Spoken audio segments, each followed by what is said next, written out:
আসসালামু আলাইকুম প্রিয় দর্শক, অন্য মঞ্চে আলোচনায় আপনাদের সকলকে আমন্ত্রণ জানাচ্ছি। ইউসিসি বা ইউনিফর্ম সিভিল কোড বা অভিন্ন দেওয়ানি বিধি নিয়ে ভারতের রাজনীতি বর্তমানে বেশ উত্তপ্ত। পশ্চিমবঙ্গ নির্বাচনের প্রচারে বারবার প্রসঙ্গটি তুলেছেন প্রধানমন্ত্রী, স্বরাষ্ট্রমন্ত্রী, উত্তরপ্রদেশের মুখ্যমন্ত্রী এবং অন্যান্য কেন্দ্রীয় নেতারা।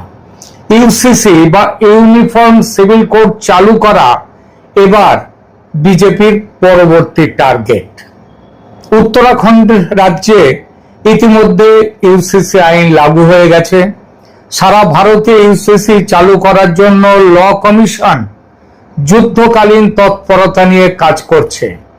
এসআইআর এর বিরুদ্ধে মমতা ব্যানার্জির সরকার আদা জল খেয়ে লড়াইয়ে নেমেও এসআইআর আটকাতে পারেনি। মমতা এখন অতীত, রাজ্যে শুভেন্দু অধিকারীর বিজেপি সরকার। এই সরকারের সামনে একের পর এক অনেক জ্বলন্ত ইস্যু, যেমন অনুপ্রবেশকারীদের বাংলাদেশে পুশ ইন করা, তারপর সংশোধিত নাগরিকত্ব আইনের অধীনে যারা যোগ্য তাদের নাগরিকত্ব দেয়া, জাতীয় নাগরিক পঞ্জি বা এনআরসি তৈরি ইত্যাদি। এরই মধ্যে উঠে এসেছে পশ্চিমবঙ্গের বিশেষ পরিস্থিতি বিচার করে উত্তরাখণ্ডের মতো এই রাজ্যেও সারা ভারতে লাগু করার আগে আলাদা করে ইউনিফর্ম সিভিল কোড লাগু করা যায় কিনা পশ্চিমবঙ্গে সেই সম্ভাবনা খতিয়ে দেখা শুরু হয়েছে বলে বিশেষ সূত্র থেকে সংবাদ পেয়েছি। এর কারণ মমতার ধর্মীয় তুষ্টিকরণের রাজনীতি বা সহজ কথায় দুধেল গাই থিওরি বড় ঘা খেয়েছে এই ভোটে। এই সময় বাজার লোহা গরম থাকতে থাকতে ইউসিসি আইন আনলে একটা মাইলস্টোন পেরোনো যাবে, খুব একটা অসুবিধাও নেই, কারণ সামনে তো আছেই উত্তরাখণ্ড মডেল। এই প্রেক্ষিতে ইউসিসি জিনিসটা কি একেবারে সহজ ভাষায় সেটা নিয়ে একটু আলোচনা করি। প্রথমে বলি বিজেপি কেন এই বিষয়টি সামনে আনছে, গুরুত্ব দিচ্ছে, তার পেছনে আদর্শগত, আইনি এবং কৌশলগত কি কারণ রয়েছে। দীর্ঘদিনের আদর্শগত প্রতিশ্রুতি বিজেপির তিনটি প্রধান স্তম্ভ প্রতিশ্রুতির। 1 নম্বর ছিল অযোধ্যায় রাম মন্দির নির্মাণ, 2 নম্বর কাশ্মীর থেকে 370 ধারা বিলোপ, 3 নম্বর সারা দেশে অভিন্ন দেওয়ানি বিধি বা ইউসিসি চালু করা। প্রথম দুটি কাজ হয়ে গেছে, এখন তৃতীয় লক্ষ্যটি পূরণ করার পালা। এটি বিজেপির পক্ষ থেকে দেশকে দেয়া একটা পুরনো প্রতিশ্রুতি। শুধু যে বিজেপির প্রতিশ্রুতি নয়, এটা সুপ্রিম কোর্টের অ্যাডভাইসও বটে। সুপ্রিম কোর্ট বিভিন্ন সময়ে, যেমন শাহবানু মামলা বা সরলা মুদগল মামলা, সেখানে জানিয়েছে যে সংবিধানের 44 নম্বর অনুচ্ছেদ অনুযায়ী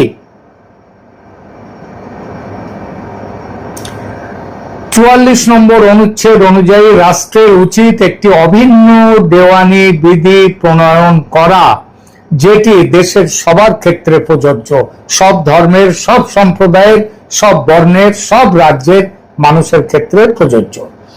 এছাড়া আর কি এর উদ্দেশ্য? লিঙ্গ বৈষম্য দূর করা ও নারীর অধিকার রক্ষা।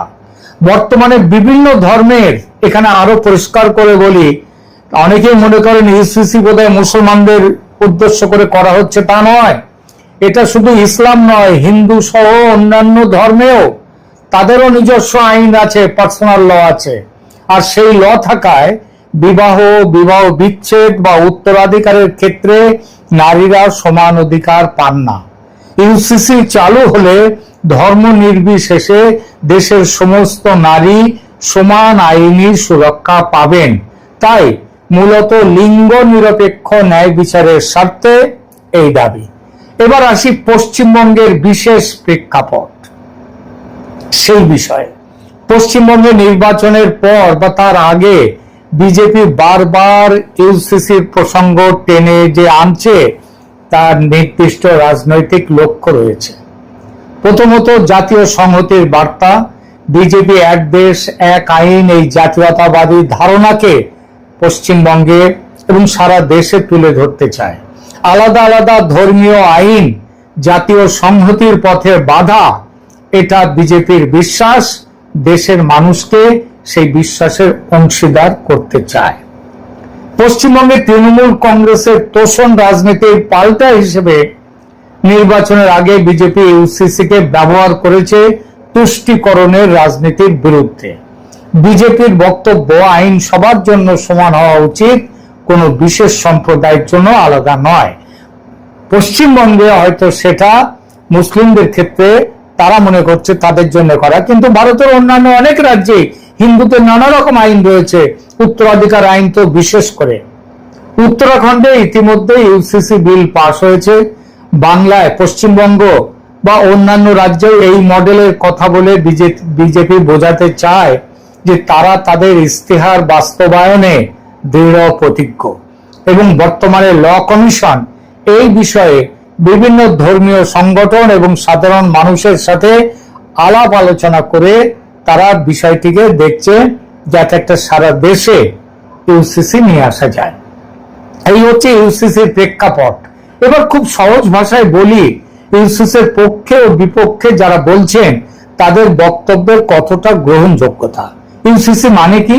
খুব সহজ ভাষায় আবার বলি, বিয়ে, তালাক, উত্তরাধিকার, দত্তক নেওয়া, সম্পত্তি বন্টনের মতো ব্যক্তিগত বিষয়ে ধর্মভেদে আলাদা আইন না থেকে সবার জন্য, হিন্দু, মুসলিম, পার্সি, খ্রিস্টান, বৌদ্ধ, শিখ সবার জন্য একটাই সাধারণ দেওয়ানি আইন থাকবে। এটাই এই আইনের মূল উদ্দেশ্য। ইউসিসির পক্ষে যেসব গুরুত্বপূর্ণ যুক্তি আছে সেগুলো বলি, কারণ কোন বড় আইনি পরিবর্তনকে বোঝানোর সবচেয়ে, এরপরে আমরা বলবো তার বিরুদ্ধের কথা। সব ভালো উপায় হচ্ছে একটা আইনকে বোঝার যে দুই দিকে দেখা, তারপরেই সিদ্ধান্ত নেওয়া। ভারতে এই পার্সোনাল ল অনেক ক্ষেত্রে ধর্মভিত্তিক। আমরা মনে করি এর বিরুদ্ধে শুধু মুসলমানরা আছে, তা কিন্তু নয়। হিন্দু, মুসলিম, খ্রিস্টান, পার্সি এবং কিছু ক্ষেত্রে বিভিন্ন আদিবাসী সম্প্রদায়ের পারিবারিক নিয়ম কানুন এক নয়। মুসলিমদের যেমন এক পুরুষের 4 স্ত্রী থাকতে পারে, কিন্তু ভারতের বোধহয় 1% মুসলিমের একাধিক স্ত্রী নেই। সুতরাং এটা তাদের ধর্মে আছে, কিন্তু তারা ব্যক্তিগতভাবে এটা গ্রহণ করে না। তেমনি আবার দেখুন হিমাচল প্রদেশের, সেখানে বেশ কিছু জায়গায় সেখানে এই নিয়ম রয়েছে যে একটি পরিবারে একটি মহিলা তার পরিবারের সমস্ত ভাইয়ের সাথে তার বিয়ে হয়।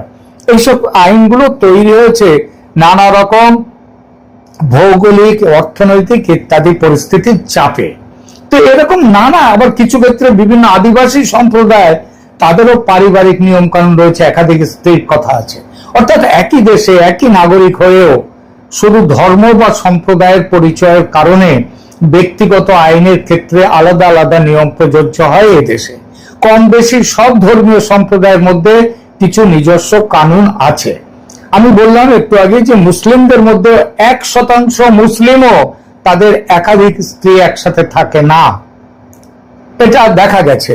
ঠিক তেমনি ভাবে হিমাচল প্রদেশের যাদের কথা বললাম, কাংড়া ইত্যাদি এলাকায়, সেখানটায় দেখা যায় যে তাদের মধ্যেও যে এক পরিবারে সব কজন ভাইয়ের একজন স্ত্রী, এই ব্যাপারটা তারাও বন্ধ করে দিয়েছে, আজকাল প্রায় থাকেই না।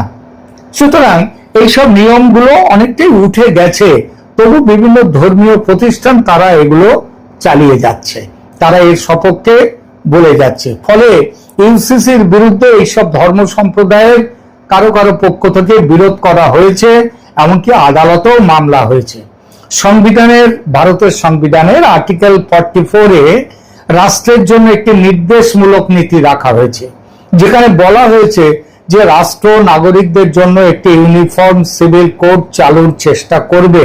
মানে ইউসিসি কোনো হঠাৎ তৈরি হওয়া বিজেপির স্লোগান নয়, এর সাংবিধানিক ভিত্তি বহুদিন ধরেই আছে।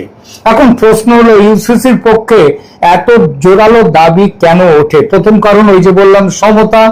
ইউসিসির সমর্থক যারা তারা বলেন একটি আধুনিক গণতান্ত্রিক রাষ্ট্রে ব্যক্তিগত অধিকারের প্রশ্ন ধর্মের উপর নির্ভর করে হওয়া উচিত নয়, বরং নাগরিকত্বের ভিত্তিতে হওয়া উচিত।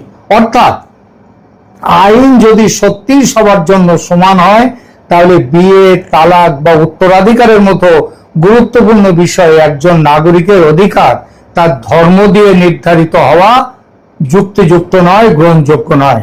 দ্বিতীয় কারণ, নারী পুরুষের অধিকার। ইউসিসির সমর্থকরা মনে করেন বিভিন্ন পার্সোনাল লয়ে যে বৈষম্য বা অসাম্য রয়ে গেছে সেগুলো দূর করতে একটি সাধারণ অধিকার ভিত্তিক আইন সহায়ক। বিশেষ করে উত্তরাধিকার, যেটা হিন্দুদের মধ্যেও রয়েছে, ভরণ পোষণ, বিবাহ বিচ্ছেদ বা পারিবারিক নিরাপত্তার ক্ষেত্রে একটি একক আইনি কাঠামো নারীর ন্যায্য অধিকারকে আরো শক্তিশালী করতে পারে। তৃতীয় কারণ, জাতীয় আইনি কাঠামোর সরলতা।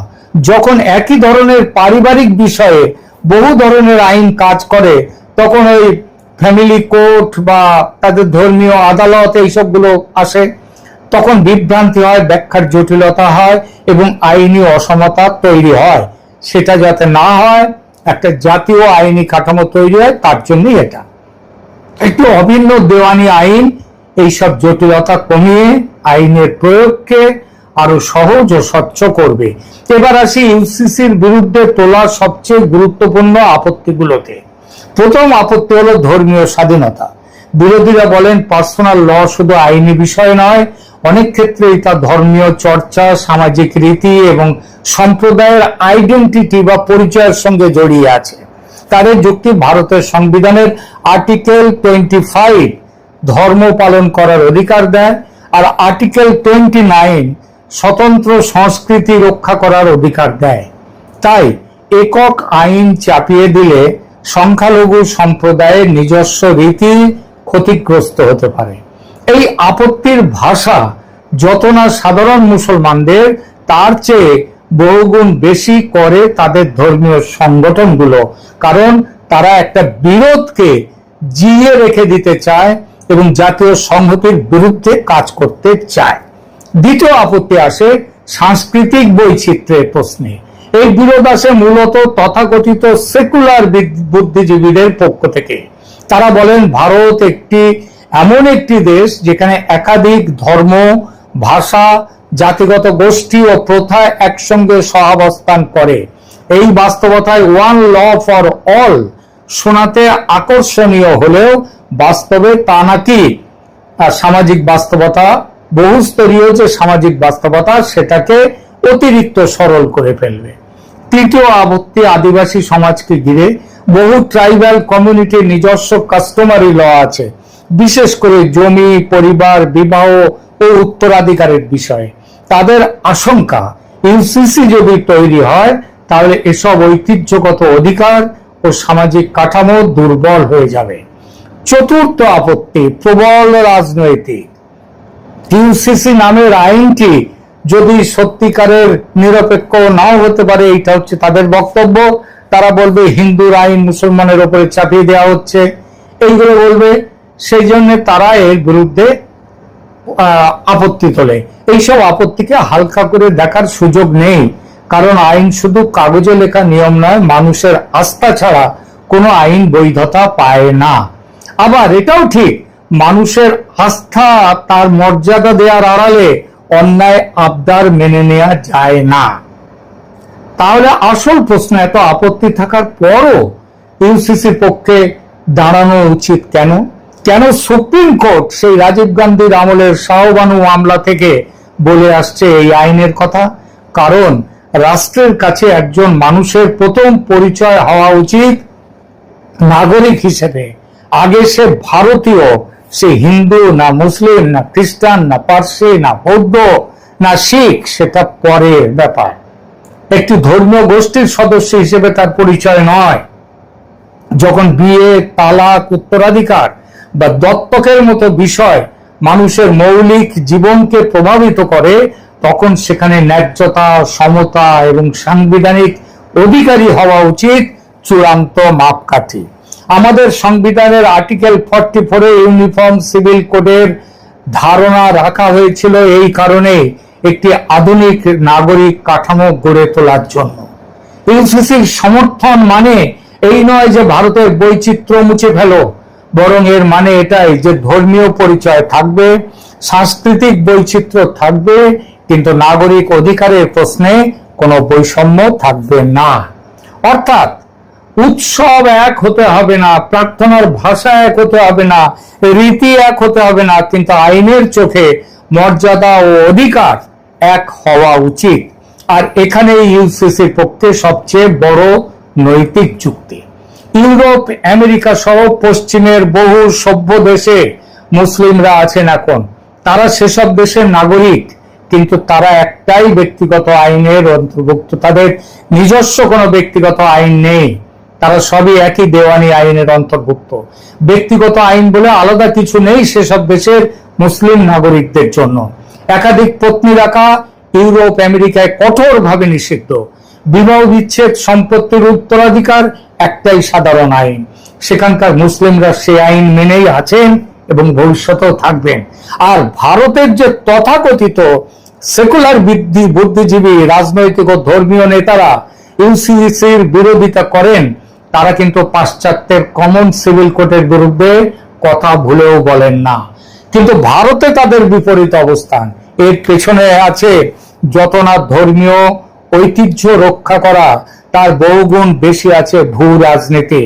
ভারতকে ধর্মের আবরণে বিচ্ছিন্ন করে রাখার চক্রান্ত।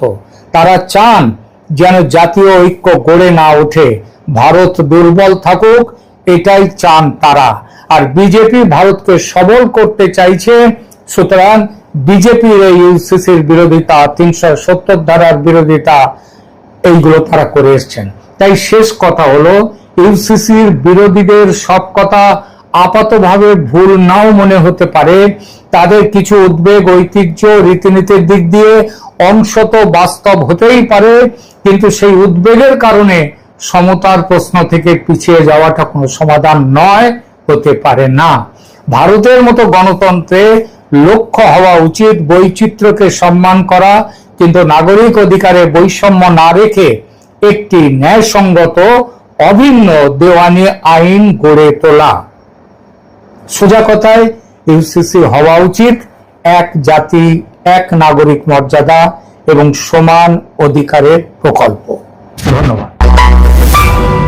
সুপ্রিয় দর্শক, সাজ্জাদ কাদিরের প্রীতি শুভেচ্ছা নিন। এই মুহূর্তে আপনাদের সামনে কথা বলতে চাই ঢাকা ইসলামাবাদ গোপন গোয়েন্দা চুক্তি, দিল্লির লক্ষ্যবস্তুতে কি পরিণত হচ্ছে তারেক রহমানের সরকার।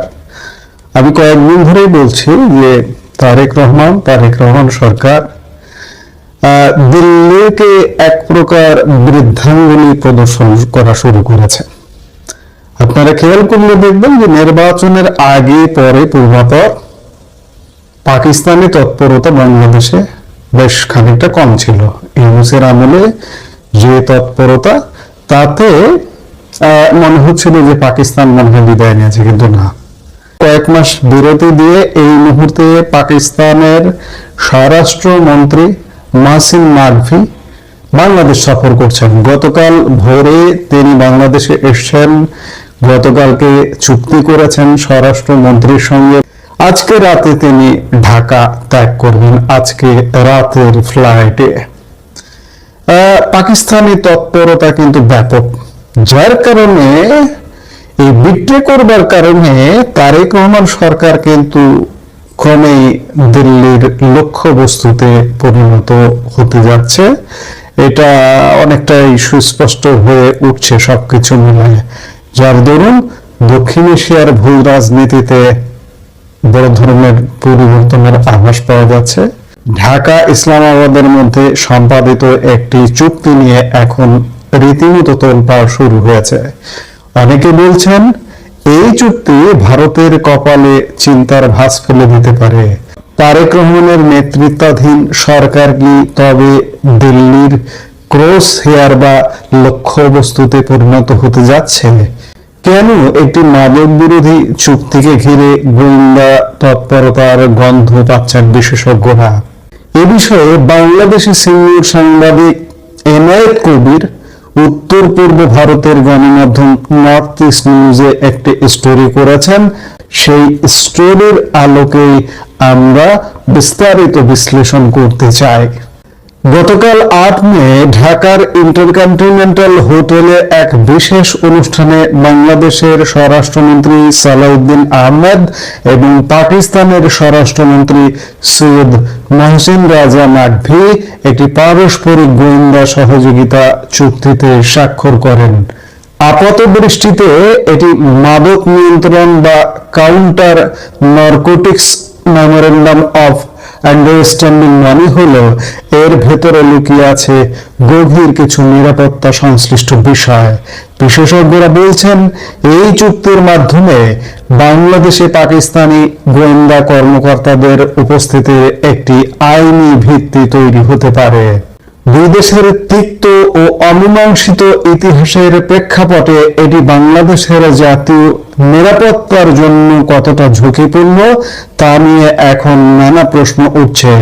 চুক্তির একটি গুরুত্বপূর্ণ শর্ত হলো উভয় দেশ একে অপরের গোয়েন্দা তথ্য, প্রযুক্তিগত সহায়তা এবং কার্যকরী সহযোগিতা প্রদান করবে। কিন্তু সবচেয়ে রহস্যজনক বিষয় হলো শেয়ার করা কোনো তথ্যই তৃতীয় কোনো পক্ষকে জানানো যাবে না। অর্থাৎ এখানে গোপনীয়তার উপর চরম গুরুত্ব দেওয়া হয়েছে। অর্থাৎ এটি একটি নন ডিসক্লোজার চুক্তি। আপনারা জানলে অবাক হবেন যে পাকিস্তানের সাথে বাংলাদেশের কোনো ভৌগোলিক সীমান্ত নেই, অথচ এই চুক্তির একটি বড় অংশ জুড়ে রয়েছে সীমান্ত অপরাধ নিয়ন্ত্রণের কথা। সংশ্লিষ্ট নিরাপত্তা কর্মকর্তারাও একে অত্যন্ত অস্বাভাবিক বলে অভিহিত করছেন। প্রশ্ন আসছে যে কোন সীমান্ত অপরাধ? বাংলাদেশের সাথে ভারতের সীমান্ত, বাংলাদেশের সাথে মিয়ানমারের সীমান্ত, এই সীমান্ত অপরাধ অর্থাৎ ভারতের সাথে যদি বাংলাদেশের কোনো অপরাধ হয়, মিয়ানমারের সাথে কোনো অপরাধ হয়, তাহলে কি পাকিস্তানি বাহিনী এসে সেই অপরাধ দমন করবে? এমন প্রশ্ন ওঠা শুরু হয়ে গেছে। যেখানে বাংলাদেশ ও পাকিস্তানের মধ্যে সরাসরি কোনো পণ্য চোরাচালানের উল্লেখযোগ্য ইতিহাস নেই, সেখানে বর্ডার সিকিউরিটি শব্দবন্ধটি কেন ব্যবহার করা হলো? বর্তমানে মিয়ানমার এবং ভারত সীমান্ত দিয়ে বাংলাদেশে মাদক প্রবেশের অভিযোগ রয়েছে, কিন্তু পাকিস্তানের গোয়েন্দা সংস্থাগুলোকে যদি এই স্পর্শকাতর সীমান্ত এলাকাগুলোতে অবাধে কাজ করার সুযোগ দেওয়া হয়, তবে ভারতের নিরাপত্তা মহলে ক্ষুব্ধ হওয়াটা খুবই স্বাভাবিক। অভিযোগ রয়েছে যে ডক্টর মোহাম্মদ ইউনূসের অন্তর্বর্তীকালীন সরকারের সময় থেকে পাকিস্তানি গোয়েন্দা কার্যক্রম বাংলাদেশে অনেকটা সক্রিয় ছিল, যা কয়েক মাস বিরতি দিয়ে বর্তমান তারেক রহমান নেতৃত্বাধীন বিএনপি সরকারও অবস্থার দৃষ্টি মনে হচ্ছে যে বজায় রাখছে। এই চুক্তির আওতায় পরবর্তী 10 বছর বাংলাদেশ ও পাকিস্তান যৌথ গোয়েন্দা কার্যক্রম পরিচালনা করতে পারবে। ড্রাগ পাচারকারী ব্যক্তি বা গোষ্ঠী নতুন পাচার কৌশল এবং রুট সম্পর্কে তথ্য আদান প্রদান করা হবে। এমনকি প্রয়োজনে দুই দেশ একে অপরের অনুরোধে স্পেশাল গোয়েন্দা অ্যাক্টিভিটি এবং কন্ট্রোল ডেলিভারি অপারেশন চালাতে পারবে। এখানেই শেষ নয়, পাকিস্তানের স্বরাষ্ট্রমন্ত্রী মহসিন নাকভি সম্পর্কে একটি বিশেষ তথ্য রয়েছে। তিনি পাকিস্তানের সেনাপ্রধান ফিল্ড মার্শাল আসিম মুনিরের ঘনিষ্ঠ আত্মীয়। একই সাথে তিনি পাকিস্তান ক্রিকেট বোর্ডের চেয়ারম্যান। জানা গেছে তিনি একটি বিশেষ অ্যাসাইনমেন্ট নিয়ে বাংলাদেশে এসেছেন। সবচেয়ে উদ্বেগজনক তথ্যটি হলো বাংলাদেশের প্রধান দুটি গোয়েন্দা সংস্থা এনএসআই এবং ডিজিএফআই কে এই অত্যন্ত সংবেদনশীল চুক্তি সম্পর্কে আগে থেকে বিস্তারিত জানানো হয়নি। মাত্র 24 ঘন্টার নোটিশে একটি মৌখিক বার্তা বা ভার্বাল নোটের ভিত্তিতে 12 সদস্যের পাকিস্তানি প্রতিনিধি দলের উপস্থিতিতে এই চুক্তি সম্পন্ন হয়, যেখানে পাকিস্তানের গোয়েন্দা সংস্থা আইএসআই এর বিরুদ্ধে মাদক পাচারের সাথে সংশ্লিষ্টতার আন্তর্জাতিক অভিযোগ রয়েছে। সেখানে এই চুক্তি বাংলাদেশকে ঝুঁকির মুখে ফেলছে কিনা তা নিয়ে গভীর সংশয় তৈরি হয়েছে। ভারত সীমান্ত এলাকায় লস্করি তাইবার মতো পাকিস্তানি জঙ্গি সংগঠনের উপস্থিতির অভিযোগ দীর্ঘদিনের। সম্প্রতি বাংলাদেশ থেকে ভারতে এই সংগঠনের অনুপ্রবেশের খবরও সামনে এসেছে। এমন পরিস্থিতিতে ঢাকার এই পদক্ষেপ দিল্লির সাথে সম্পর্কের ক্ষেত্রে বড় ধরনের ফাটল ধরাতে পারে। মাদক নিয়ন্ত্রণের নামে কি তবে বাংলাদেশে পাকিস্তানি গোয়েন্দাদের শক্ত ঘাঁটি গাড়ার সুযোগ করে দেওয়া হচ্ছে, নাকি এটি দক্ষিণ এশিয়ার ভূ রাজনীতিতে কোনো নতুন মেরুকরণের শুরু? দেশের সাধারণ মানুষ এবং নিরাপত্তা বিশ্লেষকরা এখন এই চুক্তির সুদূর প্রসারী প্রভাবের দিকে তাকিয়ে আছেন। অর্থাৎ বর্তমান বাংলাদেশ সরকার, আমি বারবারই বলছি যে ইউনূস সরকারের একটা ধারাবাহিক সরকার, ইউনূস সরকারের একটা বর্ধিত সরকার। পাকিস্তানি প্রভাব ইউনূসের আমলে এখানে যেভাবে শুরু হয়েছিল, এটা দেখানোর জন্য বা যে কোনো ভাবে হোক কয়েকদিন কয়েক মাস একটু বন্ধ ছিল, এই তৎপরতা আবারও শুরু হয়ে গেছে।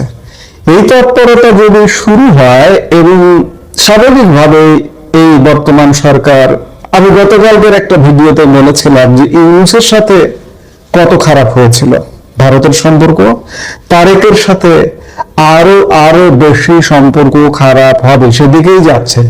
এই করতে করতে, এরকম করতে করতে ভারত যদি এই সরকারকে কূটনৈতিক ভাবে, আমি এখানে যুদ্ধ বিগ্রহ এগুলো কিছু বলবো না, যে কূটনৈতিক ভাবে যদি বর্তমান সরকারকে আরো সময় দেয়, তাহলে পাকিস্তানের সাথে বর্তমান সরকার যদি আজকে গোয়েন্দা চুক্তি করলো, কালকে যদি একটা সামরিক সহায়তা চুক্তি করে ফেলে, তখন কি হবে? তখন শুধু বাংলাদেশ বিপদে পড়বে না, কারণ বাংলাদেশের পুরনো শত্রু পাকিস্তান, বাংলাদেশের শত্রু রাষ্ট্র পাকিস্তান 1971 সালের মুক্তিযুদ্ধের ময়দান থেকে আমাদের চরম শত্রু। শুধু 71-এর ময়দান না, আগের 23 বছরের ইতিহাস, 71-এর রক্তক্ষয়ী যুদ্ধ, যে রাষ্ট্রটির সাথে যুদ্ধ করে আমাদের বিজয় অর্জন করতে হয়েছে, সেই শত্রু রাষ্ট্রটির সাথে গোয়েন্দা চুক্তি করছে তারেক রহমান সরকার। আগামীকাল যদি সামরিক চুক্তি করে, তাহলে বাংলাদেশ আবার সেই 71-এর আগের অবস্থায় ফিরে যাবে। এবং ভারত তাদের দরকার হচ্ছে সুরক্ষা, তাদের দরকার হচ্ছে নিরাপত্তা। 71 পূর্ব সময়ে সব সময় যেমনটা আতঙ্কে থাকতো ভারত পূর্ব সীমান্ত নিয়ে, আজকেও আতঙ্কে থাকতে হবে। ভারত যদি দেরি করে, আমি বারবার বলছি যে কূটনৈতিক ভাবে এটাকে ফেস করতে যদি দেরি করে, তাহলে ক্ষতিগ্রস্ত হবে বাংলাদেশ, ক্ষতিগ্রস্ত হবে ভারত। এখন দেখার বিষয় যে আমরা বলছি যে ভারতের লক্ষ্যবস্তুতে পরিণত হচ্ছে কি তারেক রহমান সরকার। আমরাও তেমনটা দেখছি যে ভারতের লক্ষ্যবস্তুতে পরিণত হতে পারে কিনা বা হচ্ছে কিনা। এখন সেটাই দেখার বিষয় যে লক্ষ্যবস্তুতে যদি পরিণত হয়, তাহলে ভারত এটিকে কিভাবে মোকাবেলা করবে, সেটি আমরা দেখতে চাই যে সামনে কি ঘটছে। এই মুহূর্তের ভিডিও থেকে বিদায় নিচ্ছি। সবাই ভালো থাকুন, সুস্থ থাকুন, দেখা হবে পরবর্তী ভিডিওতে। আমাদের ভিডিওগুলো নিয়মিত পেতে সাবস্ক্রাইব করুন Sajjad Kadir and the legends YouTube channel এবং লাইক, কমেন্ট, শেয়ার করে সাথে থাকুন।